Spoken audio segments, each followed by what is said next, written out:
अस्सलाम वालेकुम, welcome to binary classroom. और आज की इस क्लास में हम लोग टॉपिक पढ़ने वाले हैं single precision floating point standard.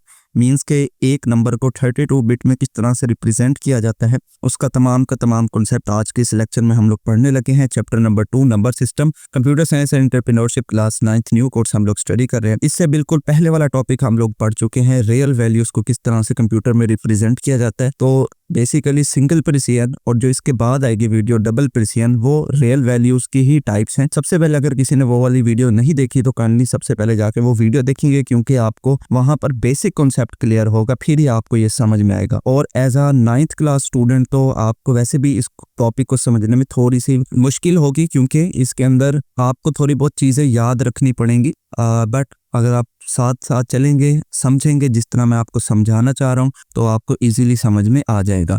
तो सवाल इस तरह से पूछा जाएगा, describe the single precision floating point standard including its structure. Single precision floating point standards को आपने बताना है, उसका किस तरह से स्ट्रक्चर होता है, और साथ में जो इसकी एग्जांपल है वो आपने एक्सप्लेन करनी है। ज्यादातर इसमें से सवाल भी मैथमेटिकल ही पूछा जाएगा। आपको एक नंबर दिया जाएगा और कहा जाएगा कि इसको सिंगल प्रिसिजन में या फिर 32 बिट में रिप्रेजेंट करें। तो इस तरह से सवाल आपसे पूछा जा सकता है। तो सबसे पहले थ्योरी को पढ़ लेते हैं, उसके बाद हम इसका क्वेश्चन सॉल्व करेंगे। The single precision uses 32 bit to represent a real number। Single precision 32 bit use करता है किसी भी रियल नंबर को रिप्रेजेंट करने के लिए। 32 बिट्स मीन कि हर रियल नंबर अगर आप उसको सिंगल प्रिसिजन में रिप्रेजेंट कर रहे हैं तो उसको 23 नंबर्स अपने अंदर स्टोर करना ही होंगे। मतलब कि 0 और 1 की जो उसके अंदर तादाद होगी वो 32 होनी चाहिए, और ही जाके हम कह पाएंगे कि वो एक single precision floating point number है। अगर वो 32 से कम है तब आपको उसको 32 बनाना पड़ता है। ये सारी चीजें कैसे करते हैं वो भी हम एग्जांपल में देखेंगे। The approximate range of the value in a single precision is from 1.4 10 raise की पावर -45 टू 3.4 10 रेज की पावर 38। ये रेंज है सिंगल प्रिसिजन नंबर की। मतलब कि इस रेंज के अंदर अगर कोई भी नंबर है तो आप उसको रिप्रेजेंट कर सकते हैं एज अ सिंगल प्रिसिजन। अब ये जो है 1.4 मल्टीप्लाई बाय 10 रेज की पावर -45, ये वो छोटे से छोटा नंबर है जो आप सिंगल प्रिसिजन में रिप्रेजेंट कर सकते हो। और जो 3.4 मल्टीप्लाई बाय 10 रेज की पावर 38 है, ये बड़े से बड़ा वो नंबर है जो आप सिंगल प्रिसिजन में रिप्रेजेंट कर सकते हो। अब ये जो नंबर है ये नियर टू इन्फिनिटी तक जाते हैं, तो इट मींस कि हम आसान अल्फाज में ये भी कह सकते हैं कि हम छोटे से छोटा नंबर भी कोई भी आ जाए और बड़े से बड़ा नंबर भी कोई भी आ जाए, हम उसको सिंगल प्रिसिजन में कन्वर्ट कर सकते। अब सिंगल प्रिसिजन में कन्वर्ट करने के लिए जो 32 बिट्स हमने यहाँ पढ़े, उनकी डिवीजन इस तरह से होती है, वो हम देख लेते हैं। तो बेसिकली 3 कंपोनेंट में इसको डिवाइड किया जाता है। एक होता है साइन बिट, दूसरा एक्सपोनेंट, और तीसरा जो है मेंटिसा होता है, जो नेक्स्ट पेज पे लिखा हुआ है। तो 3 हिस्सों में इस 32 बिट्स को डिवाइड किया जाता है। किया कैसे जाता है वो देखते हैं। जो साइन बिट है वो रिजर्व होती है 1 बिट, मतलब कि 1 बिट में ही साइन बिट होगी। साइन बिट क्या क्या मतलब है कि वो ये बताती है कि जो आपका नंबर है वो एक नेगेटिव नंबर है या एक पॉजिटिव नंबर है। तो 1 bit is used for sign. The sign bit 0 indicate the number is positive. अब हम जानते हैं कि जो नंबर हम यहाँ पर रिप्रेजेंट करते हैं वो एक बाइनरी नंबर। अब उसी नंबर के सिनेरियो में वो यहाँ पर बता रहा है कि अगर आपकी फर्स्ट बिट जो है वो 0 है तो इट मीन्स कि नंबर जो है वो आपका पॉजिटिव है, ये इंडिकेट करते हैं पॉजिटिव को। और if the sign bit is 1, अगर आपकी साइन बिट 1 है, it indicates the number is negative, तो नंबर क्या होगा, नेगेटिव हो। ठीक है, क्योंकि यहाँ पे प्लस और माइनस वाला साइन तो होता नहीं। तो 0 और 1 से हम लोग पता लगाते हैं कि आया कि नंबर पॉजिटिव है या नेगेटिव है। नंबर 2 पर है एक्सपोनेंट। एक्सपोनेंट में जरा समझने वाली बात है, तो समझेंगे आराम से। एक्सपोनेंट हमारे पास 8 बिट्स रिजर्व करके रखता है कि 8 बिट आपके एक्सपोनेंट में होनी चाहिए। एक्सपोनेंट क्या होता है, जिस तरह से ये 10 के ऊपर पावर लगी हुई है ना 38, इसको एक्सपोनेंट बोलते हैं। तो एक्सपोनेंट कहता है कि उसके अंदर 8 बिट्स का नंबर होना चाहिए, यानी कि उसके अंदर 0 और 1 की तादाद जो है वो 8 होनी चाहिए। So 8 bit are used for exponent. The computer does not store negative numbers. इंतहाई इंपॉर्टेंट एमसीक्यूज कि कंप्यूटर जो है वो नेगेटिव नंबर को स्टोर नहीं करता। तो जब वो नेगेटिव नंबर को स्टोर नहीं करता तब हमें क्या करना पड़ता है, उस नेगेटिव नंबर को पॉजिटिव बनाना पड़ता है। क्या मतलब है इस बात का, जैसे कि यहाँ पर देखिए 10 के ऊपर पावर लगी हुई है -45। अभी मैंने आपको कहा कि जो एक्सपोनेंट है ये बेसिकली पावर होती है, जो भी बेस के ऊपर पावर लगी हो। तो अब जैसे ये -45 है, अब इस लाइन के मुताबिक कंप्यूटर जो है वो नेगेटिव नंबर स्टोर नहीं करता, तो ये -45 तो एक नेगेटिव नंबर है, ये कैसे स्टोर होगा, इस प्रॉब्लम को सॉल्व करने के लिए हमारे पास एक्सपोनेंट में एक चीज होती है जिसको कहते हैं biased form. So the exponent is stored in biased form. Exponent को बाइस्ड फॉर्म में स्टोर किया जाता है ताकि ये जो नेगेटिव नंबर है इसको हम पॉजिटिव बनाएं। किस तरह से? Biased is a fixed number added to the actual exponent to make it non-negative। कहते हैं कि 22 एक फिक्स नंबर होता है, उस नंबर को हमें ऐड करवाना होता है हमारे एक्चुअल एक्सपोनेंट में। जिस तरह हमारे पास ये एक्चुअल जो नेगेटिव एक्सपोनेंट था -45 था, इसके अंदर हमने 22 की जो फिक्स्ड वैल्यू है उसको ऐड करवानी होती है ताकि हम लोग उसको नॉन नेगेटिव बना सके, मींस के पॉजिटिव बना सके। अब 22 की वैल्यू क्या होती है? The 22 is 127 for single precision.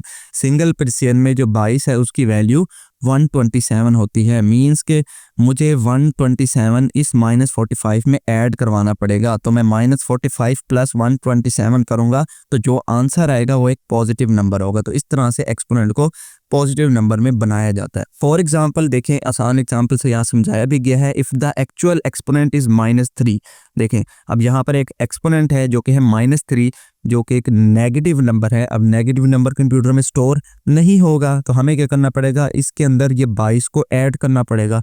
So the stored exponent will be -3 plus 127, ये माइनस ऊपर रह गया तो 127 में से 3 जब माइनस होगा तो आंसर आपके पास आ जाएगा 124। तो आप देखें ये जो 124 होगा ये अब एज अ एक्सपोनेंट वहां पर लिखा जाएगा, ठीक है, जो भी आपका एक्सपोनेंट नेगेटिव होगा, राइट। तो इस तरह से एक नेगेटिव नंबर को पॉजिटिव एक्सपोनेंट में बनाया जाता है। क्यों बनाया जाता है? क्योंकि कंप्यूटर नेगेटिव नंबर स्टोर नहीं। नेक्स्ट आ जाए थर्ड नंबर पे जो डिवीजन है इसकी, वो है मेंटीसा की। तो जिस तरह साइन बिट 1 बिट ले रही थी, एक्सपोनेंट हमने देखा वो 8 बिट्स रिजर्व कर रहा था, तो मेंटीसा जो है वो 23 बिट रिजर्व करता है, सबसे ज्यादा इसी के पास बिट्स होती हैं। So 23 bits are used for mantissa. The mantissa stored fractional part, जो नंबर का फ्रैक्शनल पार्ट होगा वो मेंटीसा कहलाता है। After binary normalization, binary normalization करने के बाद, अब बाइनरी नॉर्मलाइजेशन किस तरह से परफॉर्म की जाती है वो इससे पहले रियल वैल्यूज वाले टॉपिक में हम लोग पढ़ के आ चुके हैं कि किस तरह से एक बाइनरी नंबर को नॉर्मलाइज किया जाता है और उसमें से उसका मेंटीसा और एक्सपोनेंट को निकाला जाता है। तो इसलिए पहले वाली वीडियो आप लोगों ने लाजमी देखनी है, देन आप लोग ये वॉच करेंगे तो आपको आसानी से चीजें समझ में आएंगी। So in normalised binary form a number is written as. Normalised binary form में सिंगल प्रिसिजन की बात हो रही है, इसके अंदर नंबर इस फॉर्मूला के तहत लिखा जाता है। अब ये मैंने येलो कलर में इसीलिए हाईलाइट किया है कि आपको ये वैल्यू याद रखनी है, या इसको नोट कर ले, याद रखने, बुक के टॉपिक के ऊपर लिख ले कि आपका हर नंबर जब आप उसको नॉर्मलाइज कर रहे होंगे, देखें इस लाइन में क्या लफ्ज लिखा हुआ है, इन नॉर्मलाइज बाइनरी फॉर्म। जब आप बाइनरी फॉर्म को नॉर्मलाइज कर रहे होंगे तो आपके जो सवाल होगा, जो वैल्यू होगी, वो इस फॉर्म में लाजमन कन्वर्ट होनी चाहिए। इस फॉर्म में आप जब तक कन्वर्ट नहीं करेंगे आपका सवाल सही सॉल्व नहीं होगा। तो ये वैल्यू इतनी अहम है। तो क्या वैल्यू है? सबसे पहले तो आपकी वैल्यू में हमेशा 1 आना चाहिए और उसके बाद पॉइंट होना चाहिए और उस पॉइंट के बाद फ्रैक्शन पार्ट होना चाहिए। यानी इस फ्रैक्शन में कुछ भी नंबर आ सकता है लेकिन वो बाइनरी नंबर होना चाहिए, मींस का 001 001 00, इस तरह से कुछ भी नंबर आ सकते हैं। यही वो फ्रैक्शनल पार्ट होगा जो आपका मेंटीसा बाद में जाके बनता है, क्योंकि डेफिनेशन में भी लिखा हुआ है the mantissa store fractional part, right. और उसके बाद मल्टीप्लाई का एक सिंबल होना चाहिए और बेस क्योंकि 2 है, क्योंकि बाइनरी नंबर इस्तेमाल कर रहे हैं ना, तो बेस 2 होगी और उसके ऊपर जो भी पावर होगी वो हमारे पास एक्सपोनेंट होगी। तो इस फॉर्म में आपने अपने नंबर को लाजमी कन्वर्ट करना है, तभी आपका सवाल सॉल्व होगा। आगे एक इंपॉर्टेंट लाइन और लिखी हुई है, the 1 before the binary point. जी, the 1 before the binary point, ये देखें ये वाला 1 की बात हो रही है। ये देखें ये फ्रैक्शन पॉइंट था जिसको वो यहाँ पर बाइनरी पॉइंट बोल रहे हैं।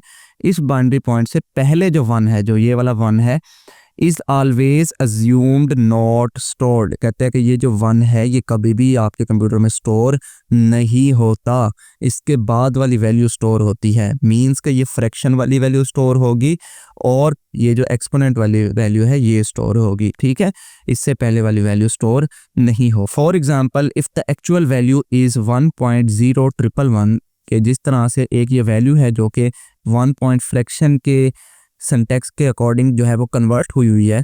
तो यहाँ पर वो ये बताना चाह रहे हैं कि इसके अंदर जो कंप्यूटर में value mantissa as a store होगी वो 0111 होगी, क्योंकि पॉइंट के बाद वाली वैल्यू हमेशा देखी जाती है विच इज़ 0111 इस केस में। तो इसी तरह यहाँ पर भी 0111 हमारे पास स्टोर होगी एज अ मेंटिसा। जो 1 लिखा हुआ है पॉइंट से पहले ये स्टोर नहीं होगी। तो ये सारे इंपॉर्टेंट पॉइंट याद रखें। अब बढ़ते हैं हम लोग इसकी एग्जाम्पल पे, ठीक है। जो जो अभी मैंने इंपॉर्टेंट पॉइंट याद करवाए आपको, एक 1 पॉइंट फ्रैक्शन इनटू 2 रेज़ की पावर एक्सपोनेंट वाला, दूसरा कि नंबर को नॉर्मलाइज किस तरह किया जाता है वो पिछली वीडियो में देखा, वो वाली आपको बात याद होनी चाहिए। तीसरा, एक्सपोनेंट को पॉजिटिव बनाने के लिए आपको उसमें 22 ऐड करना पड़ते हैं। और चौथा, आपको तमाम 32 बिट्स की रेंज मालूम हो कि साइन 1 बिट लेता है, एक्सपोनेंट 8 बिट लेता है और मेंटिसा 23 बिट लेता है। तो इस एग्जांपल से समझते हैं ताकि आपको बेहतर में समझ आए। तो इस तरह से आपको सवाल वैल्यू दी जाएगी 5.75 और आपसे कहा जाएगा कि इसको कन्वर्ट करें single precision floating point standard में, या फिर इस तरह से भी कहा जाता है कि इसको 32 बिट में कन्वर्ट करें। अब आपने करना क्या है, पहला स्टेप आपका ये होगा कि आपको जो भी नंबर दिया गया है आपने उसको बाइनरी में कन्वर्ट करना है, क्योंकि हम यहाँ पर सारा डील कर रहे हैं बाइनरी से, क्योंकि आपके कंप्यूटर सिस्टम में बाइनरी नंबर ही स्टोर होता है। तो 5.7 चूंकि एक डेसिमल नंबर है, इसको मुझे कन्वर्ट करना पड़ेगा बाइनरी में। अब एक डेसिमल को बाइनरी में किस तरह से कन्वर्ट किया जाता है उसकी वीडियोस मौजूद है नंबर सिस्टम कन्वर्जन में, प्लेलिस्ट में आपको मिल जाएंगी। स्पेसिफिकली क्योंकि ये एक पॉइंट वाला नंबर है तो इसकी भी मैंने वीडियो बनाई हुई है, डेसिमल फ्रैक्शन टू बाइनरी, तो उस वीडियो को आप देखेंगे, वहां पर भी आपको ये प्रोसेस मिल जाएगा। अभी के लिए मैं वो फिर सारा प्रोसेस नहीं करके दिखा रहा, क्योंकि उस वीडियो में मैंने डिटेल से आपको समझाया हुआ है। तो वहां पर तो नंबर सिस्टम की कन्वर्जेंस वाली वीडियोस जब आप देखेंगे तो आपको कोई परेशानी नहीं होगी। तो जब आप 5.75 को कन्वर्ट करेंगे बाइनरी में तो आपके पास आंसर आएगा 101.11। तो अब ये जो 101.11 है इसको सेकंड स्टेप में आपको नॉर्मलाइज्ड करना पड़ता है। नॉर्मलाइज्ड भी समझा चुका हूँ कि आपको सच है साइंटिफिक नोटेशन जिस तरह आप करते हैं फिजिक्स के क्वेश्चंस में, मैथमेटिक्स के क्वेश्चन में या केमिस्ट्री वगैरह में, सेम उसी तरह से यहाँ पर भी हमें करना होता है, लेकिन उस चीज को यहाँ पर बोला जाता है नॉर्मलाइज्ड। अब ये जो नॉर्मलाइज्ड है वो बेसिकली किया जाता है यहाँ पर बाइनरी नंबर्स के ऊपर। तो क्योंकि बाइनरी नंबर्स की बेस 2 होती है इसलिए हमने इसको 2 की पावर में बेसिकली कन्वर्ट करना होता है। जिस तरह से साइंटिफिक नोटेशन में हम लोग 10 की पावर में कन्वर्ट करते हैं किसी भी नंबर को, क्योंकि वहां पर नंबर ही डेसिमल होता है, लेकिन यहाँ पर क्योंकि नंबर बाइनरी होता है इसलिए हम लोगों को इसको सी की बेस में कन्वर्ट करना होता है। बाइनरी की बेस क्या होती है, 2 होती है, तो इसलिए 2 की पावर में। अब करते किस तरह नॉर्मलाइज, कि जो आपको पॉइंट है उसको आपको इस तरह से प्लेस करना है कि जो मैंने आपको ये वाला फार्मूला बताया कि 1 point fraction multiply by 2 raise की पावर एक्सपोनेंट, इस फॉर्म में आपने कन्वर्ट करना है अपना बाइनरी नंबर। तो ये मेरे पास एक्चुअल बाइनरी नंबर है 101.11, इसको मुझे 1 पॉइंट फ्रैक्शन इनटू 2a की पावर एक्सपोनेंट में कन्वर्ट करना है। तो ये पॉइंट इस वक्त यहाँ पर मौजूद है, इस पॉइंट को उठाकर मुझे इस 1 के पहले लाना है ताकि मेरी वो वाली फॉर्म बने 1 पॉइंट फ्रैक्शन वाली। तो देखे मैं जब इस पॉइंट को यहाँ से यहाँ उठा कर आया तो मेरे पास यहाँ तक तो आ गया 1 पॉइंट और आगे फ्रैक्शन यानी कि 0111 वो एज इट इज आ गया। तो यहाँ तक मेरी वो फॉर्म बन गई। मल्टीप्लाई बाय 2 रेज की पावर 2, 2 रेज की पावर 2 कैसे आया, क्योंकि मैंने ये पॉइंट उठाकर यहाँ से यहाँ शिफ्ट किया तो कितने डिजिट में गया लेफ्ट की तरफ, 1 और 2, तो 2 डिजिट में लेफ्ट की तरफ गया तो इट मीन्स के पावर जो है वो 2 आएगी और पॉजिटिव आएगी, क्योंकि जब आप डेसिमल फ्रैक्शन को लेफ्ट की तरफ मूव करके जाते हैं तो आपके एक्सपोनेंट में पावर पॉजिटिव आती है। हाँ, अगर आप इसको राइट की तरफ मूव कर रहे थे यानी कि इस तरफ अगर आप मूव कर रहे होते हो तब एक्सपोनेंट की पावर नेगेटिव आती है। इसकी भी एग्जांपल है, घबराए नहीं, इसी लेक्चर में आएगी, वो भी मैं समझा। तो यहाँ तक समझ आ गई कि नॉर्मलाइज किस तरह करते हैं। आपने बस पॉइंट को मूव करना है ताकि आपका ये वाले फॉर्मूले वाली फॉर्म जो है वो बन जाए। तो मैंने ये वाली फॉर्मूले वाली फॉर्म बना ली, पॉइंट को मूव कर दिया 2 डिजिट्स लेफ्ट और उसके बदले में मैंने यहाँ पर 2 के ऊपर पावर लगा दी 2, क्योंकि मैंने 2 डिजिट्स लेफ्ट की तरफ मूव किए थे।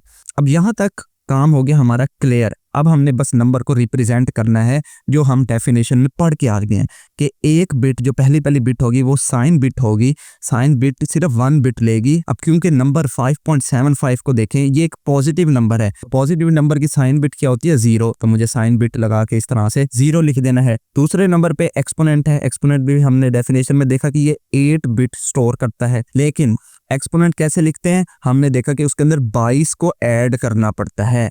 अब एक्सपोनेंट मेरे इस केस में क्या है, 2 है, क्योंकि 2 के ऊपर पावर देखी जाती है कि कितनी पावर है, तो मेरे इस केस में क्या है, 2 है। 2 में मुझे ऐड करना पड़ेगा 127। 127 क्यों ऐड करा, क्योंकि 127 मेरे 22 की वैल्यू है, जो कि हम इस डेफिनेशन में पढ़ के आ चुके हैं कि 22 इज 127, तो इसलिए मुझे 2 के अंदर 127 को ऐड करना पड़ेगा। 2 ये वाला एक्सपोनेंट प्लस किया 127 जो कि 22 की वैल्यू थी, तो 127 में 2 को ऐड करें, क्या जवाब आता है, 129। अब इस 129 को आपको कन्वर्ट करना होगा बाइनरी में, तो डेसिमल से बाइनरी कन्वर्जन का मेथड लगेगा, वो उस मेथड से जब आप इसको कन्वर्ट करेंगे तो आपके पास ये आंसर आ जाएगा।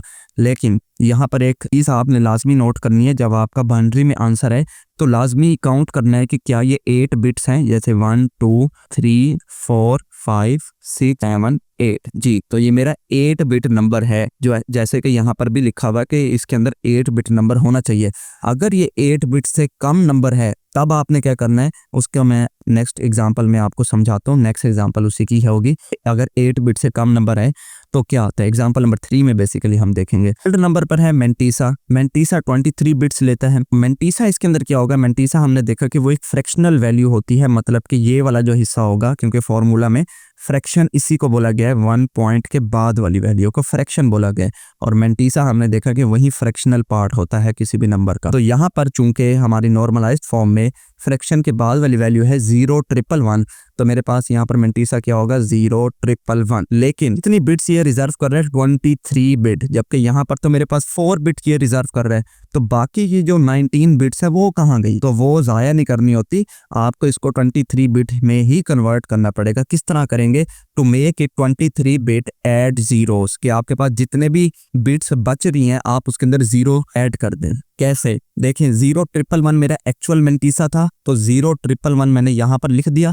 अब उसके बाद क्योंकि मेरे पास 19 बिट्स खाली बच रही थी, तो उस 19 बिट्स की जगह मैंने तमाम 19 के 19 0 लगा दिए, ठीक है। तो इस तरह से ये मैंने मेंटीसा की भी वैल्यू को पूरी कर दी। अब आते हैं अपने फाइनल आंसर की तरफ, जो कि जिसके आपको नंबर मिलेंगे। फाइनल आंसर किस तरह से लिखते हैं, तो ये आपका फॉर्मूला लिखा हुआ फाइनल आंसर का, कि सबसे पहले आपको साइन बिट लिखना होती है, उसके बाद आपको एक्सपोनेंट लिखना होता है, और फिर मेंटीसा लिखना होता है। तो साइन बिट पे हमने मालूम कर ली कि वो है 0, तो इसलिए मैंने पहले 0 लिख दिया। उसके बाद एक्सपोनेंट की वैल्यू लिखनी होती है, तो एक्सपोनेंट की वैल्यू मैंने मालूम की है 1 6 टाइम्स 0 फिर 1, तो 1 6 टाइम्स 0 फिर 1 मैंने यहाँ लिख दी। फिर जो है लास्ट में मेंटीसा है, मेंटीसा की वैल्यू अभी कैलकुलेट कर ली 0,111, और फिर 19 टाइम्स 0 जो है वो भी एज इट इज मैंने लिख दिया, और साथ में बेस आप लोगों ने लाजमी लगानी है क्योंकि ये बाइनरी नंबर है। तो ये होगा आपका फाइनल आंसर। आपको इस तरह से सवाल में वैल्यू दी जाएगी और कहा जाएगा कि इसको सिंगल प्रिसिजन में कन्वर्ट करे, तो आपका आंसर में ये लिखना है, और किस तरह से कन्वर्ट करना है उसके सारे स्टेप आपको बता दिए। आई होप आपको ये एग्जाम्पल समझ में आई होगी। अब सेकंड एग्जांपल देखते हैं, जो कि बिल्कुल फर्स्ट एग्जांपल वाली वैल्यू है 5.75 5.75, लेकिन फ़र्क क्या है कि ये एक नेगेटिव नंबर है, ठीक है। तो नेगेटिव नंबर में भी देख लेते हैं कैसे करते हैं। तो पहले स्टेप तो सारे सेम होंगे कि आपने इस नंबर को कन्वर्ट करना है बाइनरी में। अब बाइनरी में कन्वर्ट करने के लिए आपको नेगेटिव पॉजिटिव के चक्कर में नहीं जाना होता, सिर्फ जो वैल्यू होती है उसको ही आपको कन्वर्ट करना होता है बाइनरी में। जिस तरह 5.75 को पहले भी कन्वर्ट किया एग्जांपल नंबर 1 में बाइनरी में, यहाँ पर भी वैसे कन्वर्ट करेंगे, आंसर इसका सेम ही आएगा। वहाँ पर भी 101.11 आ रहा था, यहाँ पर भी 101.11 आ रहा है। सिमिलरली नॉर्मलाइज्ड भी इसको सेम तरीके से ही करेंगे, पॉइंट को उठा के 2 डिजिट्स लेफ्ट की तरफ मूव कराएंगे और 2 रेज़ की पावर पे एक्सपोनेंट लगा देंगे 2, तो सेम यहाँ पर भी वही करेंगे। नॉर्मलाइज्ड करने के बाद बस यहाँ से आपको थोड़ी तब्दीली देखने को मिलेगी, सिर्फ वो भी साइन बिट में। क्योंकि ये नंबर नेगेटिव है तो हमें पता है कि साइन बिट में नेगेटिव नंबर को किससे रिप्रेजेंट किया जाता है, 1 के साथ। तो जहां हम पहले 0 लिख रहे थे साइन बिट में क्योंकि वो पॉजिटिव नंबर था, यहाँ पर हमने 1 लिख देना क्योंकि ये एक नेगेटिव नंबर है। बाकी एक्सपोनेंट की भी कैलकुलेशन इसकी वही सेम ही होगी कि जो आपका एक्सपोनेंट आया है 2, उसके अंदर 27 ऐड करें, 129 आएगा, उसको बाइनरी में कन्वर्ट करेंगे तो वही वाला आंसर आएगा जो अभी एग्जाम्पल नंबर 1 में आया। सेम लाइक मेंटीसा भी वैसे कैलकुलेट होगा। फ्रैक्शन वैल्यू क्या है, 0,111, तो 0,111 है। बाकी क्योंकि 19 बिट्स फ्री हैं तो उस 19 बिट्स में हम लोगों ने बाकी जीरोस ऐड कर देने हैं। फाइनल आंसर में किस तरह लिखेंगे, साइन बिट बस चेंज होगी, साइन बिट की जगह जहां 0 था एग्जाम्पल नंबर 1 में अब यहाँ पर 1 आ जाएगा और बाकी जो है एक्सपोनेंट और मेंटीसा वो एज इट इज वही वाले रहेंगे। तो इस तरह से एक नेगेटिव नंबर को कन्वर्ट किया जाता है सिंगल प्रिसिजन में, इस तरह से रिप्रेजेंट किया जाता है। एग्जाम्पल नंबर 3 देखें। अब क्योंकि एग्जाम्पल नंबर 1 और 2 में हमने देखा कि पॉइंट से पहले भी डेसिमल नंबर था, फिर पॉइंट वाली वैल्यू थी, लेकिन यहाँ पर तब्दीली ये है कि यहाँ पर पॉइंट से पहले 0 है, और जब पॉइंट से पहले 0 आ जाए तो समझे वो एक प्योर फ्रैक्शनल नंबर है ना। तो अब इस फ्रैक्शन नंबर को किस तरह से कन्वर्ट किया जाता है, तो मेथड तो वही सेम ही रहेगा जो अभी हम देख के आ चुके हैं कि सबसे पहले नंबर को कन्वर्ट करना है बाइनरी में। तो एक फ्रैक्शन नंबर को बाइनरी में किस तरह से कन्वर्ट करते हैं, इसकी भी वीडियो मौजूद है कि एक फ्रैक्शन नंबर को किस तरह से बाइनरी में कन्वर्ट करते हैं। नहीं तो जिसके पास कैलकुलेटर है साइंटिफिक जिसके अंदर डायरेक्ट कन्वर्जन हो जाती है बाइनरी से डेसिमल, डेसिमल से बाइनरी, किसी भी नंबर सिस्टम से किसी दूसरे नंबर सिस्टम में, तो वहाँ पर भी आप डायरेक्टली जब इस नंबर को पेस्ट करेंगे तब भी आपका आंसर आ जाएगा।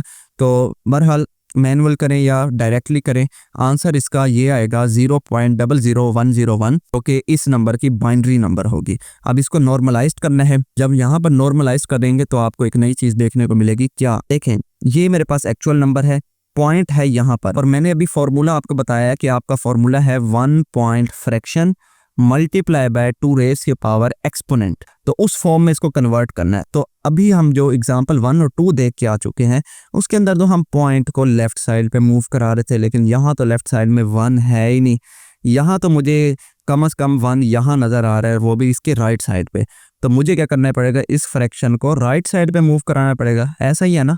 तो जब फ्रैक्शन को राइट साइड पे मूव करवाया जाता है तो एक्सपोनेंट की पावर जो है वो नेगेटिव लगाई जाती है। साइंटिफिक नोटेशन भी जब आप लोग पढ़ रहे होते हैं उसमें भी यही रूल अप्लाई होता है, यहाँ पर भी यही रूल अप्लाई होता है कि अगर आपका डेसिमल पॉइंट राइट की तरफ आप मूव करा रहे हो तो पावर जो है वो नेगेटिव में लिखी जाती है।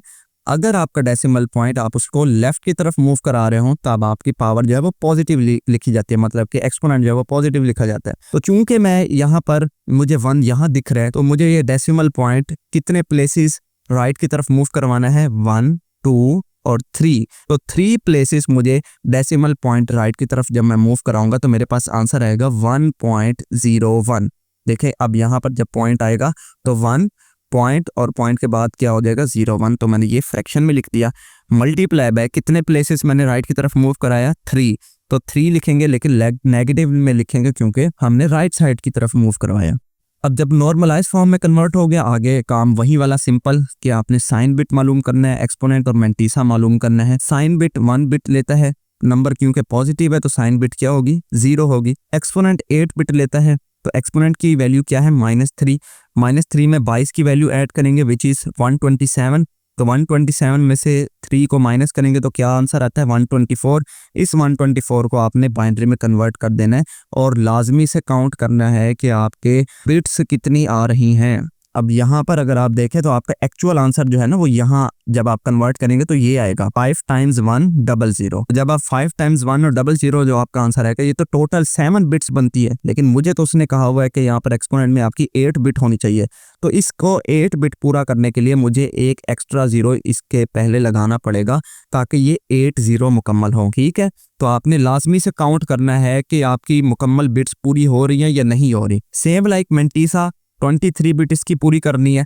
यहाँ पर मेंटीसा क्या आ रहा है, फ्रैक्शनल पार्ट 0.1। तो 0.1 मेरा फ्रैक्शनल पार्ट है, तो 0.1 तो है 2 बिट्स का, तो बाकी की जो 21 बिट्स हैं उसका क्या होगा, उसकी जगह मुझे 0 ऐड करना पड़ेंगे।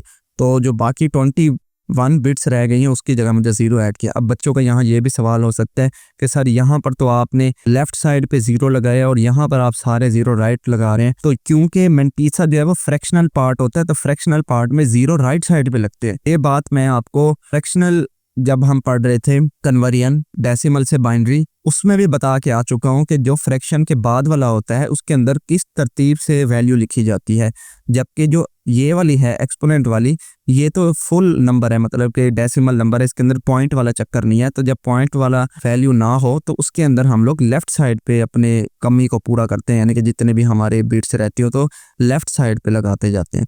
जबकि पॉइंट वाली अगर वैल्यू हो पॉइंट के बाद वाली तो उसके अंदर राइट साइड पे लगा के उस चीज़ को मुकम्मल करते हैं।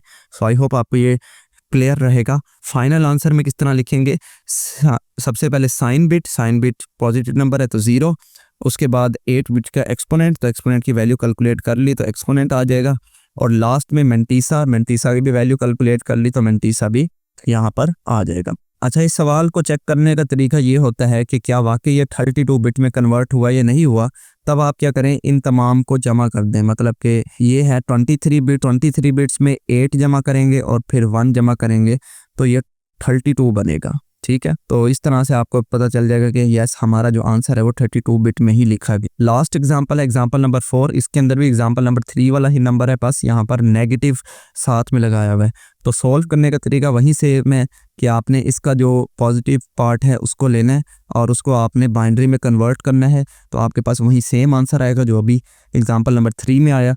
नॉर्मलाइज करेंगे इसको, पॉइंट को उठा के राइट साइड पे मूव करवाएंगे, 3 डेसिमल प्लेसेस मूव करवाया तो एक्सपोनेंट में 3 लिखेंगे लेकिन नेगेटिव लिखेंगे क्योंकि आपने राइट साइड पे इसको मूव करवाया। साइन बिट में 1 आ जाएगा। क्यों आएगा 1? क्योंकि आपका जो नंबर है वो एक नेगेटिव नंबर है और एक्सपोनेंट में 8 बिट्स आएंगी। एक्सपोनेंट क्योंकि -3 है, -3 में 127 ऐड करेंगे 124 आएगा।